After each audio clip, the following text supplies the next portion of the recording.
இன்னைக்கு இருக்கிற பிள்ளைகள்கிட்ட போய் நீங்க ஆசிரியப்பா வஞ்சிப்பா கலிப்பா இதெல்லாம் சொன்னா போப்பா அப்படிம்பா.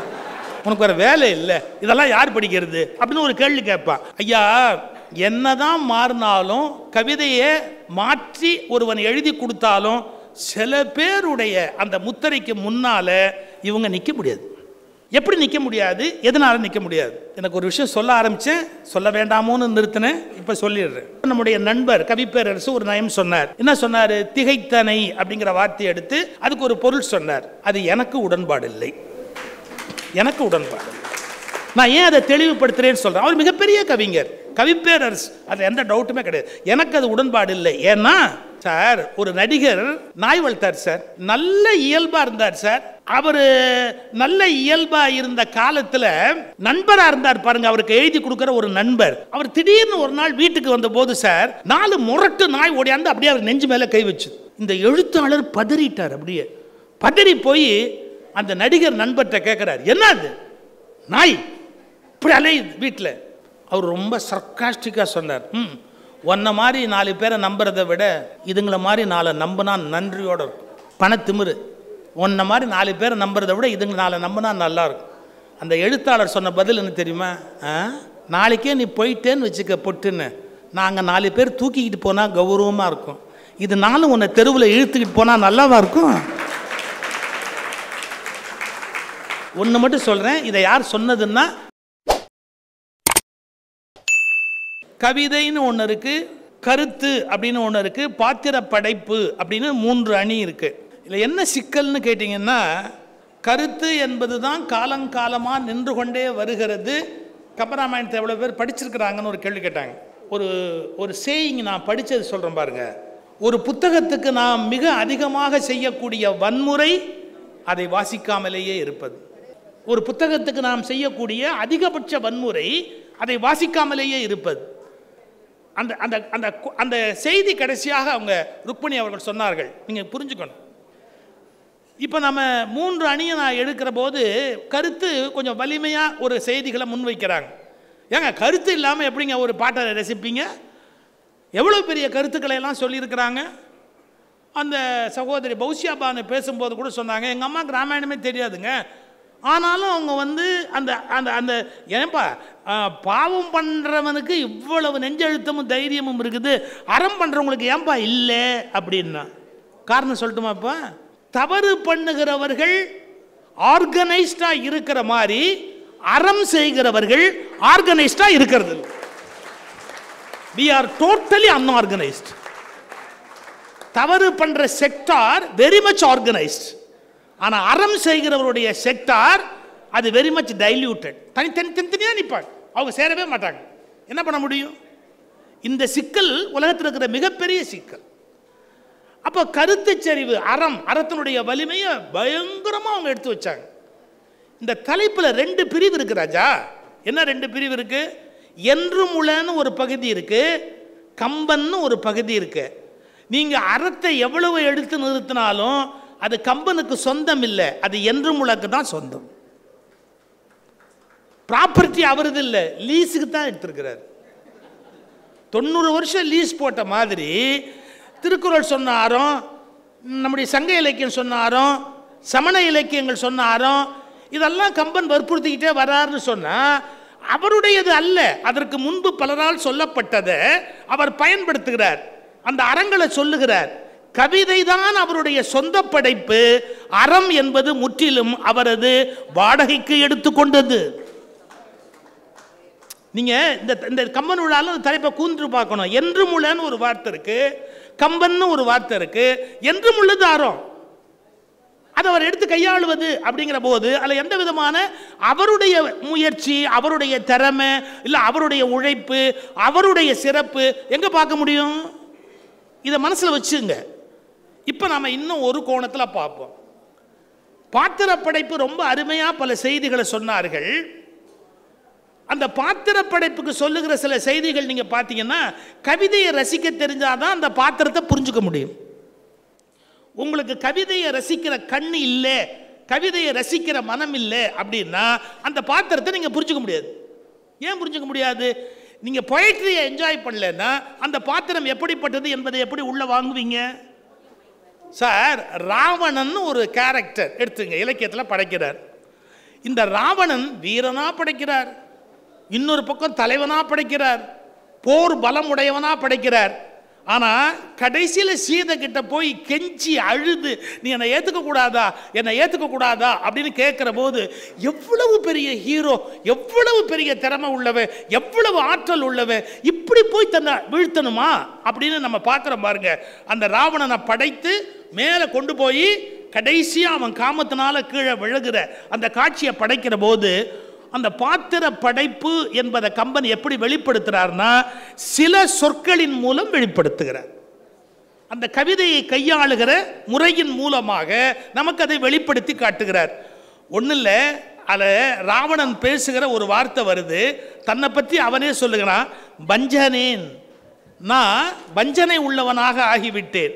ஏன் சார் தன்னைத்தானே வஞ்சனை உள்ளவன்னு பேசுவானா? வஞ்சனேன் எனக்கு நானே, நான் வஞ்சனை பண்ணிட்டேனே, நான் வஞ்சனை பண்ணிட்டேனே, வஞ்சனேன் எனக்கு நானே, மாதரார் வடிவு கொண்ட நஞ்சு தோய் அமுதம். சீதையை சொல்றான், நஞ்சு தோய் அமுதம், மாதரார் வடிவு கொண்ட நஞ்சு தோய் அமுதம் உண்பான் நச்சினேன், விரும்பிட்டேனே. நாளும் தேய்ந்த நெஞ்சு, எனக்கு தினம் இந்த நெஞ்சு தேஞ்சு போகுது, நாளும் தேய்ந்த நெஞ்சு நேரானது உம்மை நினைப்பு விட்டு ஆவி நீக்க அஞ்சினேன். இப்படி நான் கூனி குறுகி முன்னாடி நிற்கிறத விட செத்து தொலைக்கலாம். ராவணன் பேசுறான் யார்கிட்ட? சீத்தை கிட்ட. உங்க முன்னாடி நான் இப்படி நிற்கிறத விட நான் செத்து தொலைக்கலாம், நான் செத்து தொலை. என்ன வார்த்தை, அவ்வளவு கம்பீரமானவன். உங்களை என்னால் விட முடியல, நீங்க எனக்கு வேணும், உங்களை நான் தொட முடியல, ஆனால் நீங்களா என்கிட்ட இணங்கிட்டா நல்லது. என் கம்பீரம் போச்சு, என் பர்சனாலிட்டி போச்சு, என் ஸ்டேட்டஸ் போச்சு. நான் ஏன் இப்படி நாய் மாதிரி உங்க முன்னாடி வந்து நிற்கிறேன்? அஞ்சினேன் அடியனேனும் அடைக்கலம் அமுதின் வந்தீர். அடைக்கலம்னு இவன் காலில் விழுறான் சார்.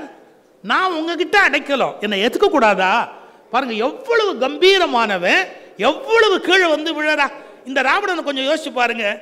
இந்த உலகத்தின் மிகப்பெரிய மனிதர்களும் காமத்தில் கால் வழுக்கி போகிறார்கள்.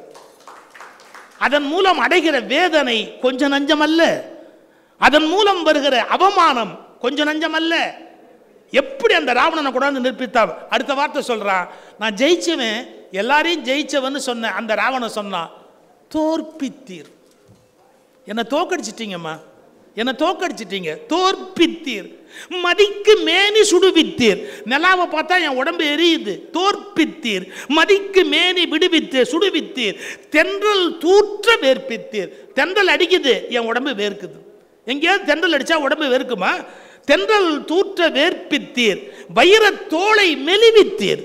என் தோல் எப்படி இருந்தது, இப்ப எப்படி இருக்கு பாருங்க. வைர தோளை மெலிவித்தீர். உன்னை கவனிக்கணும், இவ்வளவும் பேசும்போது சீத்தைக்கு மரியாதை பன்மையான அந்த வார்த்தைகளை மட்டுமே பயன்படுத்துறான். நீர் தோற்பித்தீர் என்று மரியாதை. என்ன அர்த்தம்?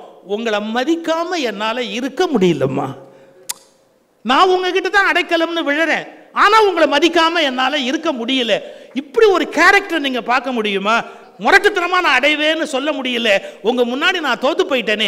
தோற்பித்தீர், மதிக்குமேனு சுடுவித்தீர், தென்றல் தூற்ற வேர்ப்பித்தீர், வைரத்தோளை மெலிவித்தீர், வேனில் வேளை ஆர்ப்பித்தீர், என்னை இன்னல் அறிவித்தீர். என்னை என்ன பாடுபடுத்துறீங்க? அமரர் அச்சம் தீர்ப்பித்தீர். இது வரைக்கும் என்னை பார்த்தா தேவர்கள் நடுங்குவாங்க, இப்போ என்னை பார்த்தா சிரிச்சிட்டு போறான். ஏன்? உங்களால் வந்த வேணை, நான் உங்க மேல வச்ச பிரியத்தால என் கௌரவமே போச்சேம்மா. தீர்ப்பித்தீர், இன்னும் என்ன செய்து தீர்ப்பீர், நீ இன்னும் என்னென்ன பண்ண போறீங்க தெரியலையம்மா. இப்படி கெஞ்சி புலம்பி பெண்ணெல்லாம் நீரே ஆக்கி, இந்த பொண்ணை பார்த்தாலும் எனக்கு உங்க பேர் தான் ஞாபகத்துக்கு வருது. பேரெல்லாம் உமதே ஆக்கி, பெண்ணெல்லாம் நீரே ஆக்கி, பேரெல்லாம் உமதே ஆக்கி, கண்ணெல்லாம் நும் கண் ஆக்கி. யார் கண்ணை பார்த்தாலும் உங்க கண்ணு எனக்கு நினைவுக்கு வருது. காமவேள் என்று நாமத்து அண்ணல் எய்வானுக்கு மாக்கி, வையங்கனை அறியத்தக்க புண்ணெல்லாம் எனக்கே ஆக்கி. என் உடம்பை புண்ணாகும்படியா பண்ணிட்டீங்களே sir. Such a great personality. ஏன் இவ்வளவு விழுந்து போறான்? அதனால தான் ஆசாஞா ராவணன் மாட்சியும் வீழ்ச்சியும் எழுதுற போது ஒரு கேள்வி கேட்பார், is it a fall or a tragedy? There is a difference between fall and tragedy. கீழே விழறது மேலேந்து, that is called fall. Tragedyங்கிறது நம்மால் அதை கண்ணு கொண்டு பார்க்க முடியாது. எவ்வளோ பெரிய ஆளியா அவன் இப்படி போயிட்டானே, எவ்வளவு பெரிய ஆளியா அவன் இப்படி போயிட்டானே. அந்த வீழ்ச்சி கொண்டாடத்தக்கது அல்ல, படிக்கிறவனை கண்ணீர் விட வைக்க வல்லது என்பதை அற்புதமாக கம்பன் படம் பிடித்து காக்கிறான். இந்த மாதிரி ஒரு பாத்திர படைப்பு, பிக்சரைசேஷன், கேரக்டரைசேஷன் வேற யாராவது பண்ண முடியுமா? இல்லை. ஒரு ஆச்சரியத்தில் பெரிய ஆச்சரியம் அந்த ராவணன்கிற பாத்திர படைப்பு. இன்னொரு பக்கம் வாங்க, நீ இது பொருத்தி எங்க அந்த வாழை கொடுக்கும்போது அங்கதன்ட்ட கொடுக்குறான், நீ இது பொருத்திங்கிறது 2 லெவல். நான் உங்கள் அப்பனை கொண்டுட்டேன், கொஞ்சம் மன்னிச்சுக்க. இது இஸ்மாயில் அவர்களே எழுதுறார், உங்கள் அப்பனை கொண்டுட்டேன், கொஞ்சம் மன்னிச்சுக்க. இது கேட்க மாட்டான், நிஜமா அப்படி கேட்க முடியாது. அவன் லீடர், அவன் போய் அவன்கிட்ட மன்னிப்பு கேட்க முடியுமா? ஆனால் அந்த வாழை கையில் கொடுத்து நீ இது பொருத்தி இதை வச்சுக்க. இப்போ நீ வச்சுக்கங்கிறது சாதாரணமான வார்த்தை. இந்த வாழை பொருத்திங்கிறதுக்கு மன்னிப்புன்னு ஒரு அர்த்தம் வரும். அப்படிங்கிறது அந்த பாத்திர படைப்பை சொற்களின் மூலம்தான் கம்பன் நிலைநாட்ட வேண்டி வருகிறது. சொற்கள் கவிதைக்கு சொந்தமா, பாத்திர படைப்புக்கு சொந்தமா? சொற்கள் எப்போதும் கவிதைக்கு சொந்தமானது. ஏன்னா கவிதை தான் மொழியை கையில் எடுக்குது, மொழி வழி சொற்களை கையில் எடுக்குது, அது தன்னுடைய ஆளுமையில் வச்சிருக்குது. பாத்திரங்கள் மொழியை இரவலாக வாங்கி கொண்டு மீண்டும் கவிதைக்கு திருப்பி கொடுத்து விட வேண்டுமே ஒழிய பாத்திரங்கள் அந்த மொழியை தாங்கள் சொந்தமாக வைத்துக் கொள்ள முடியாது. அது பாத்திரத்துக்குரியதல்ல, ஏன்னா கவிஞனோடது. நீ இப்போ இந்த மேக்கப் போட்டிருக்கிற அவ்வளோதான், அந்த பாத்திரம் அந்த டயலாக்கை பேசிட்டு போயிட வேண்டியது, அது எழுத்தாளனுடையது. சார், ஒரு நடிகர் நாய் வளர்த்தார் சார், நல்ல இயல்பாக இருந்தார் சார். அவர் நல்ல இயல்பாக இருந்த காலத்தில் நண்பராக இருந்தார் பாருங்க, அவருக்கு எழுதி கொடுக்குற ஒரு நண்பர். அவர் திடீர்னு ஒரு நாள் வீட்டுக்கு வந்தபோது சார் 4 முரட்டு நாய் ஓடியாந்து அப்படியே அவர் நெஞ்சு மேலே கை வச்சு. இந்த எழுத்தாளர் பதறிட்டார். அப்படியே பதறி போய் அந்த நடிகர் நண்பர்கிட்ட கேட்குறார், என்னது நாய் இப்படி அலையுது வீட்டில்? அவர் ரொம்ப சர்க்காஸ்டிக்காக சொன்னார், உன்னை மாதிரி 4 பேரை நம்புறதை விட இதுங்களை மாதிரி 4 நம்பினா நன்றியோடு இருக்கும். பணத்திமிரு. உன்னை மாதிரி 4 பேரை நம்புறதை விட இதுங்களை 4 நம்பினா நல்லாயிருக்கும். அந்த எழுத்தாளர் சொன்ன பதில் என்ன தெரியுமா? நாளைக்கே நீ போயிட்டேன்னு வச்சுக்க பொட்டுன்னு, நாங்கள் 4 பேர் தூக்கிக்கிட்டு போனால் கௌரவமாக இருக்கும், இது நானும் உன்னை தெருவில் இழுத்துக்கிட்டு போனால் நல்லாவா இருக்கும்? ஒன்று மட்டும் சொல்கிறேன், இதை யார் சொன்னதுன்னா எழுத்தாளர் கவிஞர் சுப்பு ஆறுமுகம். அதோடு நிறுத்திக்குவேன், நடிகர் யாருன்னு சொல்ல மாட்டேன். ஆனால் அதை சொன்னது சுப்பு ஆறுமுகம், எழுத்தாளர். இதில் ஒரு அருமை பாருங்கள். இதை சொன்ன உடனே நடிகர் ரொம்ப கோபமாக வந்து, யோ என்னையா இவ்வளவு ஷார்ப்பாக கமெண்ட் அடிக்கிறேன்? இதுக்கு சுப்பு ஆறுமுகம் பதில், வில்லனுக்கு நான் தானே வசனம் எழுதுகிறேன், வில்லனுக்கு நான் தானே வசனம் எழுதுறேன் அப்படின்னார். அப்போ என்னங்க அர்த்தம்? சுப்பு ஆறுமுகத்தோட நிலைமை அல்ல, அவர் கொடுத்ததை வில்லன் வாங்கிக்கணும், அவர் கொடுத்ததை ஹீரோ வாங்கிக்கணும். மொழியும் எழுத்தும் சொல்லும் கவிஞனுக்குத்தான் சொந்தமே ஒழிய பாத்திரங்களுக்கு அவை சொந்தமாக மாற முடியாது. எனவே பாத்திரங்கள் பயன்படுத்துகிற சொற்களும் மொழியும் கூட உண்மையில் யாருக்கு உரியவை என்றால் கவிதை என்பதற்கு உரியது. அதுக்காகத்தான் முத்தையா முதல்ல சொன்னார், பேசாமல் கூட்டணிக்கு வாங்க, நாம் 2 பேரும் ஒன்றா இருக்கிறது தான் சரியாக இருக்கும் அப்படி. நானும் அதான் நினைக்கிறேன். சில கட்சிகளை நிறுத்தி விடுவது என்பது நாட்டுக்கே நல்லது என்று நான் கருதுகிறேன். அந்த வகையில் இந்த நீதிமன்றம் தானாக ஒரு முடிவெடுக்கிறது, பாத்திர படைப்பு என்ற கட்சியையும் கவிதை என்ற கட்சியையும் இணைய வேண்டும் என்று உத்தரவு பிறப்பிக்கிறது. அவர்கள் தனித்தனியாக போட்டியிடுவதற்குரிய சரியான அடையாளம் அங்கு இல்லாததால் அவர்கள் கவிதை என்ற அதே சிம்பலில் தான் போட்டி போட முடியுமே ஒழிய பாத்திர படைப்பு என்ற சிம்பல் அவங்களுக்கு கிடையாது. உங்களுக்கு சீட் வேணும்னா கவிதைங்கிற சிம்பலில் நீங்கள் நிற்கலாம், அதை வேணால் நாங்கள் அலோவ் பண்ணுவோம், மற்றபடி உங்களை தனியாக போட்டியிட நாங்கள் அலோவ் பண்ண மாட்டோம். எனவே பாத்திர படைப்பு என்ற கட்சி கவிதை என்ற கட்சியோடு இணைக்கப்படுகிறது. இப்போ 2 சேர்ந்துட்டாங்களா? இப்போ மோதல் யாருக்கு அப்படின்னு பார்த்தா கருத்துக்கும் கவிதைக்கும் மட்டும்தான். சார், கருத்துலையும் கவிதையிலையும் கவிதையில் ஒரு குறை சொல்ல போகிறேன். இப்போ என்ன தெரியுங்களா? இப்போ சில நயம், பாட்டு, வரி இதெல்லாம் நம்ம சொல்கிறோம் இல்லை, இதெல்லாம் கம்பனுக்கு தெரியவே தெரியாது. கம்பனுக்கு தெரியுமா அதெல்லாம்? இப்படி ஒரு பிற்காலத்தில் வந்து ஒருத்தர் சொல்ல போகிறாரு, இது மாதிரி ஒரு நயம் சொல்ல போகிறாரு, அதெல்லாம் அவருக்கு தெரியாது, அவர் எழுதிட்டு போயிட்டாரு. இப்போ நீங்கள் பாட்டுக்கு கவிதைக்கு நயம்னு சொல்கிறீங்கள்ல, ஒரு பொருள்னு சொல்கிறீங்கள்ல, அது வாசகனுடைய திறமையை சார்ந்ததா கவிஞனுடைய திறமையை சார்ந்ததா? கிரெடிட் யாருக்கு கொடுக்கறது? நான் வந்து ஒரு ஒரு ஒரு என்ன சொல்ல விளக்கத்துக்காக சொல்கிறேன். எவ்வளவு பெரியவர்களாக இருந்தால் கூட சில சமயத்தில் நம்ம என்ன பண்ணுவோம், சில இடங்களில் தவறாக ஒரு வார்த்தையை சொல்லிடுவோம், தவறாக ஒரு கருத்தை வச்சுருவோம். கவிஞர் சிற்பி பாலசுப்ரமணியம் ஒரு புக்கை எழுதியிருக்கிறார், நீங்கள் படிக்கணும். என்ன புக்கு தெரியுங்களா? யானைக்கும் அடிசருக்கும் கட்டுரை. யானைக்கும் அடிசருக்கும்னு ஒரு கட்டுரை. பாரதியில் எங்கே சின்ன தப்பு இருக்குது, கம்பனில் எங்கே சின்ன தப்பு இருக்குது, எவ்வளவோ பெரிய மகாகவிகள் கூட எங்கே சின்ன சின்ன தப்பு பண்ணிடுறாங்க அப்படின்னு சிற்பி சுலபத்தில் எழுதுகிறவர் இல்லை, ஒரு விஷயத்தை ஆழ்ந்து படித்து எழுதுகிறவர் கவிஞர் சிற்பி பாலசுப்ரமணியம். தயங்காமல் பதிவு பண்ணியிருக்கிறார். அந்த கட்டுரையோட தலைப்பு யானைக்கும் அடிசருக்கும். மனசில் வச்சுங்க. ஏன் சில சமயம் நாம் பொருள் சொல்ல முயற்சி செய்கிற போது விபரீதமான பொருள் வந்துடும். சார், எண்ணிலா அருந்தவத்தோன்னு ஒரு வார்த்தை இருக்கு. ஜெகவீரபாண்டியன் மிகப்பெரிய ஞானி, பெரிய அறிவாளி.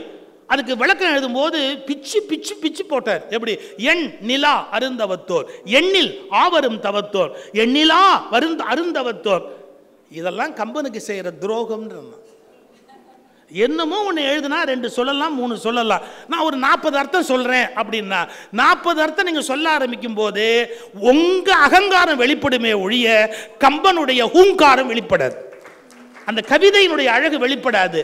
அப்போ நம்ம என்ன பண்ணிடுறோம், நம்முடைய கருத்தை அதில் ஏற்றிடுறோம். இப்போ படைப்பு என்று வருகிற போது பலவிதமான ஆற்றலை ஒரு கவிஞன் வெளிப்படுத்தினாலும் கூட உரையாசிரியன் விருப்பத்திற்கு ஏற்ப அவன் பொருள் சொல்லுகிற வழக்கம் வந்து விடுகிறது. சரி, இப்போ கவிதைங்கிற கட்சிக்கு அப்படியே குறை சொல்லி வீழ்த்துறதா இருந்தால் என்ன வீழ்த்தலாம் சார்? ஒரு நூற்றாண்டில் இருக்கிற கவிதை அடுத்த நூற்றாண்டில் இருக்குமா சார்? ஒவ்வொரு நூற்றாண்டுக்கும் கவிதையினுடைய தன்மை மாறாதா சார்? இது ஒரு பெரிய கேள்வி இருக்கு. ஒவ்வொரு காலத்துக்கும் ஒவ்வொரு விதமான அந்த கவிதை அமைப்பு மாறிக்கொண்டே போகும் அப்படிங்கிறது ஒரு வார்த்தை, உண்மைதான். எனக்கு ஒரு பெரிய அதிர்ஷ்டம் தெரியுங்களா? உண்மையிலே பெரிய அதிர்ஷ்டம். என் வாழ்க்கை ரொம்ப பெரிய அதிர்ஷ்டம்.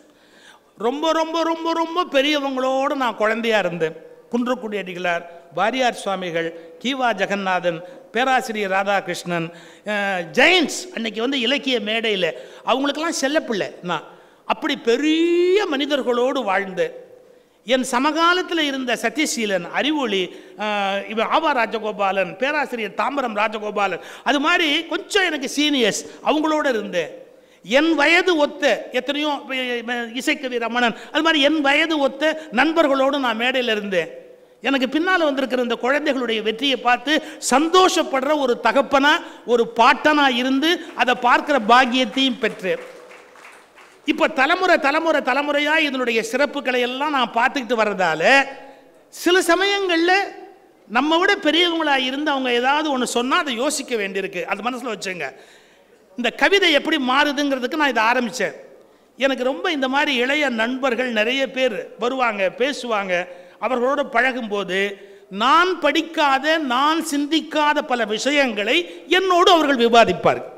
அப்போ எனக்கு ஐ ஓப்பனர், நான் ஒரு புதிய கோணத்தில் பார்ப்பதற்கு வழி. இப்போ புது கவிதைன்னு ஒன்று வந்திருக்கு. ஒரே ஒரு கவிதை சொல்கிறேன் பாருங்க. ஒருத்தர் எழுதுறாரு, நேற்று எந்த மலையின் குன்றாக இருந்ததோ, நேற்று எந்த மலையின் குன்றாக இருந்ததோ நாளை எந்த ஆற்றின் மணலாய் கிடக்குமோ. நேற்று எந்த மலையின் குன்றாக இருந்ததோ நாளை எந்த ஆற்றின் மணலாய் கிடக்குமோ இன்று என் கையில் இருக்கும் கூழாங்கல். இப்போ என்கிட்ட கூழாங்கல்லாம் இருக்கு. நேற்றுக்கு அது மலையோட உச்சி குன்றா இருந்தது, நாளைக்கு ஒரு ஆத்தோட மணலா இருக்கும். அப்ப என்னங்க அர்த்தம்? கவிதை என்பது ஓடிக்கொண்டே இருப்பதால் அது நிரந்தரமான ஒரு தன்மையுடையதாக இருக்க முடியாது. காலத்திற்கு காலம் கவிதையின் போக்கு மாறிக்கொண்டே இருக்கும். இவங்க ஒரு வார்த்தை சொன்னாங்க பாருங்க, நாளைக்கு என் பொண்ணுக்கு என்ன துணி பிடிக்கும்னு தெரியாது, என்ன இலக்கியம் பிடிக்கும்னு தெரியாது, பசிக்கும்னு தெரியும். பெரிய வார்த்தை அது. சில விஷயங்களை அழிக்கவே முடியாது. சில விஷயங்கள் மாறிக்கிட்டே இருக்கும். இன்னைக்கு இருக்கிற பிள்ளைகள்கிட்ட போய் நீங்க ஆசிரியப்பா, வஞ்சிப்பா, கலிப்பா இதெல்லாம் சொன்னா போப்பா அப்படின்பா, உனக்கு வேற வேலை இல்லை, இதெல்லாம் யார் படிக்கிறது அப்படின்னு ஒரு கேள்வி கேட்பா. அப்போ கவிதை என்பது மாறுமே. அதான் கவிதை கட்சிக்கு நான் வைக்க போற விமர்சனம். நீங்க எப்படி அதை சந்திப்பீங்க? கவிதை என்பது காலத்தால் மாறக்கூடியதாயிற்றே அப்படி. ஐயா, என்னதான் மாறினாலும் கவிதையை மாற்றி ஒருவன் எழுதி கொடுத்தாலும் சில பேருடைய அந்த முத்திரைக்கு முன்னால இவங்க நிற்க முடியாது. எப்படி நிற்க முடியாது? எதனால நிற்க முடியாது? எனக்கு ஒரு விஷயம் சொல்ல ஆரம்பித்தேன், சொல்ல வேண்டாமோன்னு நிறுத்தினேன், இப்போ சொல்லிடுறேன். வாலி அவனுக்கு ராமனால வீழ்ச்சி வருகிற காலத்தில் திகைத்தனை போலும் செய்கைன்னு வாலி பேசுகிறான்ல ராமன் கிட்ட. இந்த இடத்துக்கு நம்ம நயம் சொல்ல வரோம். ஒவ்வொருத்தரும் ஒவ்வொரு நயம் சொல்லியிருக்கிறாங்க. பழைய பரம்பரையில் பெரியவங்க வெவ்வேறு நயம் சொல்லியிருக்கிறாங்க. நம்ம இதே மேடையில் கூட நம்முடைய நண்பர் கவிப்பேரரசு ஒரு நயம் சொன்னார். என்ன சொன்னார்? திகைத்தனை அப்படிங்கிற வார்த்தையை எடுத்து அதுக்கு ஒரு பொருள் சொன்னார். அது எனக்கு உடன்பாடு இல்லை, எனக்கு உடன்பாடு. நான் ஏன் அதை தெளிவுபடுத்துறேன்னு சொல்கிறேன். அவர் மிகப்பெரிய கவிஞர், கவிப்பேரரசு, அது எந்த டவுட்டுமே கிடையாது. எனக்கு அது உடன்பாடு இல்லை. ஏன்னா நான் சைக்காலஜி படித்தவன். சைக்காலஜியில் என்ன சொல்கிறான்? திகைப்பு எப்போ வரும்னு சொல்கிறான் தெரியுங்களா? Brain fog. சில நேரத்தில் பிரெயின் ஃபாக் வரும், எல்லாருக்கும் வரும். எப்போ வரும் தெரியுங்களா? நீங்கள் எதிர்பாராத சம்பவங்கள் நடக்கிற போது, உங்கள் வாழ்க்கையில் மனைவியை இழக்கிற போது, கணவனை இழக்கிற போது, குழந்தைகளை இழக்கிற போது, திடீர்னு நமக்கு மிகப்பெரிய நஷ்டம் வியாபாரத்தில் வரும்போது, அது மாதிரி வர்றபோது பிரெயின், நீங்கள் வேணால் கூகுளில் போய் போட்டு பாருங்கள், பிரெயின் ஃபாக்னு போடுங்க. அது எப்போ வரும்னு கேட்டால் இது மாதிரியான சம்பவங்கள் நடக்கும்போது தான் வரும். அச்சாம் பாருங்க, வாலி என்ன ஆவியை, ஜனகன் பெற்ற அன்னத்தை, அமிழ்தின் வந்த தேவியை பிரிந்த பின்னர் திகைத்தனை போலும் செய்கு. உனக்கு பிரெயின் ஃபாக்டா, நீ என்ன பண்ணிட்ட? உன் மனைவி இழந்த உடனே அது ஒரு டிப்ரெஷனில் கொண்டு போய் விடும். என்ன பண்ணுறோம்னு உனக்கு தெரியல. அப்போ you have taken the decision நினைக்கிறேன், என்ன கொல்லலாம் நீ முடிவு பண்ணிட்டேன். பியூர்லி சைக்கலாஜிக்கலாக வர்ற வார்த்தை. அந்த திகைத்தனை என்பது அப்படிதான் டெம்பரவரியாக நமக்குள்ள ஏற்படக்கூடிய ஆழ்மனதினுடைய டிப்ரெஷனுடைய வெளிப்பாடுன்னு எடுக்கணுமே ஒழிய புத்தி சுவாதீனமற்ற என்ற வார்த்தையை ஏற்றுக்கொள்ள முடியாது. அந்த வார்த்தை பொருந்தாது. இது என்னோட அபிப்பிராயம், இது என்னுடைய அபிப்பிராயம், அவ்வளோதான் நான் சொல்ல முடியும். இதை எதுக்கு சொல்ல வரேன் அப்படின்னு கேட்டிங்கன்னா, அவருடைய கருத்து வேறையா இருக்குல்ல, என்னோட கருத்து வேறையா இருக்குல்ல. நாளைக்கு நான் பேசுறது தப்புன்னு சொல்றதுக்கு ஒருத்தர் வருவார் இல்லை, அதான உலகம். அப்ப என்ன போச்சு? ஒரு கவிதை தன்னுடைய தன்மையை உரையாசிரியனுடைய மனோபாவத்திற்கு ஏற்ப திரிந்து போகிறதா இல்லையா? நீங்க ஹைகோர்ட்ல ஒரு ஜட்ஜ்மெண்ட் வாங்குறீங்க, சுப்ரீம் கோர்ட்ல ஒரு ஜட்ஜ்மெண்ட் வாங்குறீங்க, ரெண்டு பேரும் BABL சார், ரெண்டு பேரும் BABL. அதுல நிறைய பேர் செகண்ட் அட்டெம்ப்ட். கொஞ்சம் யோசிச்சு பாருங்களேன். இவர் வியூ ஏன் வேறையா இருக்கு, அவர் வியூ ஏன் வேறையா இருக்கு? ஒரு அபிப்பிராயம் மாறுதா இல்லையா? மாறும். இப்ப எதுக்கு இவ்வளவு வர? நான் கவிதை என்ற அணியை நான் சிறப்பித்து சொன்னா அது வாசகனுடைய சாமர்த்தியத்தை பொறுத்து கம்பன் பெறுகிற வெற்றியாக ஆகிவிடாதா? வாசகனுடைய தயவால் வெற்றி பெறுவதை கம்பன் என்றைக்கும் பெறுகிற வெற்றியாக நான் அறிவிக்க முடியுமா? அப்படியானால் கருத்து என்று சொல்லிவிட்டு போகட்டுமா என்றால், அந்த கருத்து என்பது யாருக்கும் சொந்தமில்லை. காலம் காலமாக அது வந்து கொண்டு இருக்கிறது, கவிஞர்கள் கையாளுகிறார்கள். இப்போ இந்த கருத்துங்கிற கட்சிக்கு ஒரே ஒரு விடையை சொல்லி நான் முடிக்கிறேன். இந்த கருத்துக்களால் கம்பன் நின்றார் என்று நான் தீர்ப்பளித்தால் கம்பனுக்கு சொந்த சரக்கு இல்லை என்று நான் அறிவித்த பாவம் என்னை வந்து சேரும். கம்பனுக்கு மொழிப்புலமை குறைவு என்று நான் சொன்ன பாவம் என்னை வந்து சேரும். எனவே நான் சொல்ல விரும்புவது என்ன என்றால், அவருடைய ஒவ்வொரு சொல்லுக்கொள்ளும் ஆழமான பொருளை உள்வைத்து பாடக்கூடிய ஆற்றல். ஒன்றும் இல்லை சார், ஒரே ஒரு இடம், ஒரு தலைவனுக்கு என்ன இலக்கணம்னு கேட்குறாங்க. ஒரு தலைவனுக்கு என்ன இலக்கணம்னா, மற்ற எல்லாரை விட ஒரு ஸ்டெப் அஹெட் இருக்கிறவன் தலைவன், அவ்வளோதான். ஒரு ஸ்டெப்பு பிஹைண்ட் இருக்கிறவன் தொண்டன், ஒரு ஸ்டெப் அஹெட் இருக்கிறவன் ஈக்குவல் இல்லை. இங்கேருந்து ஒரு ஸ்டெப் அஹெட் போயிட்டவன் தலைவர், ஒரு ஸ்டெப்பு பிஹைண்டு போயிட்டவன் தொண்டர். அஹெட் போகிறவனுக்கு என்ன அடையாளம் சார்? ராமன் பார்க்குறான், அனுமனை ஃபஸ்ட்டு டைம் பார்க்குறான். அனுமனை ஃபஸ்ட்டு டைம் பார்க்கும்போதே என்ன சொல்கிறான்? இல்லாத உலகத்தெங்கும் ஈங்குவன் இசைகள் கூற கல்லாத கலையும் வேத கடலுமே என்னும் காட்சி சொல்லாலே தோன்றிற்றன்று யார்கோலி சொல்லின் செல்வன்னா. எவ்வளவு நேரம் சார் இன்டர்வியூ நடந்தது? எத்தனை வருஷம் சார் பழகினாங்க? அதான் leadership quality, one step ahead. எப்படி ஒன் ஸ்டெப் அஹெட்? பார்த்த மாத்திரத்திலேயே இவன் பெரிய அறிவாளிடா, இவன் ரொம்ப படித்தவன்டா, இவன் சொல்லின் செல்வன்டா அப்படிங்கிறான். இது ராமனுக்கு மட்டும் இல்லைங்க, லக்ஷ்மணனுக்கு இருக்கு. நீங்க சொன்ன இடம் எங்க?